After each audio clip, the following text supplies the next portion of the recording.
So viewers, let's learn 10 phrases for talking about price. আজকে আমরা price নিয়ে 10টি ফ্রেজ শিখব এবং লাস্টে গিয়ে ভিডিও শেষে গিয়ে আমরা ছোট্ট একটা ডায়ালগের মাধ্যমে বুঝিয়ে দেব কিভাবে ইংরেজিতে প্রাইস আস্ক করতে হয়। প্রথম ফ্রেজটি হচ্ছে That's a bit pricey. Something is a little bit expensive. যদি কোনো জিনিসের দাম একটু বেশি হয় তবে সেই ক্ষেত্রে হচ্ছে আমরা এই ফ্রেজটি ব্যবহার করে থাকি। That's a bit pricey, that means এটা একটু ব্যয়বহুল। আবার যদি কোনো জিনিসের দাম একটু বেশি এক্সপেন্সিভ হয় তাহলে সেই ক্ষেত্রে আমরা বলবো It cost a fortune. It cost a fortune. Next, so আমরা অনেক সময় বলে থাকি যে এটা একটু আমার বাজেটের বাইরে। That's a little outside my budget. অথবা বলতে পারি It's above my budget. Next বাক্যটি হচ্ছে I can't afford it.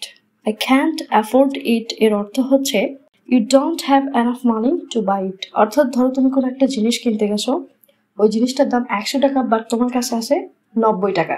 সুতরাং তোমার কাছে পর্যাপ্ত টাকা নাই ওটা কেনার, তার মানে তুমি এটা কিনতে পারছো না বা নিতে পারছো না। দ্যাটস ওয়াই তুমি বলতে পারো I can't afford it.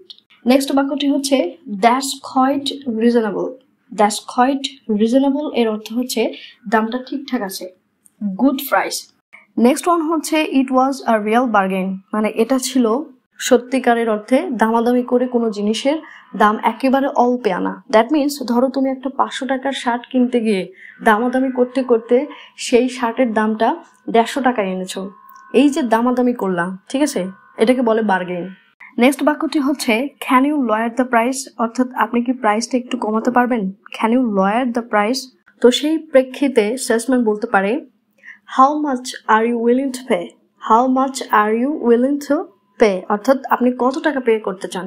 তো তার প্রেক্ষিতে তুমি বলতে পারো I am only willing to pay 100 টাকা। অর্থাৎ এই অ্যামাউন্টের জায়গায় যার যে অ্যামাউন্ট দরকার জাস্ট ওটা বসায় দিবে। নেক্সট এবং লাস্ট ওয়ান হচ্ছে it was dirt cheap. It was dirt cheap, that means কোনো একটা জিনিস অনেক বেশি সস্তা হলে সেই ক্ষেত্রে হচ্ছে আমরা এই ফ্রেজটি ব্যবহার করে থাকি। সো আশা করছি প্রাইস নিয়ে এই 10টি ফ্রেজ তোমাদের অনেক কাজে লাগবে। এবার ছোট একটা ডায়লগের মাধ্যমে আরো বেশি ক্লিয়ার করে ফেলা যাক। ধরো তুমি একটা কোনো জিনিস কিনতে গেছো, ঠিক আছে, তো তুমি সেলসম্যানকে বলছো হাউ মাচ ইজ দিস, মানে এটার দাম কত। তো এটার দাম কত এটাকে আমরা আরো ভাবে বলতে পারি।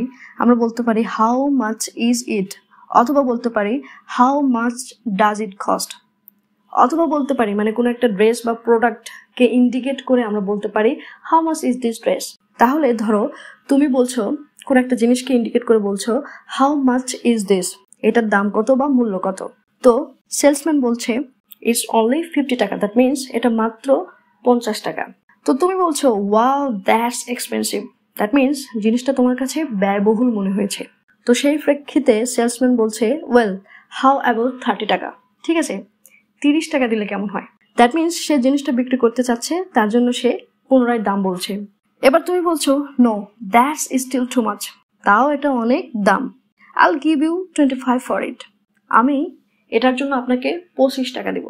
মানে দাম ছিল 50 টাকা, তিনি বলছেন 30 টাকা, তুমি দিবে 25 টাকা, ঠিক আছে।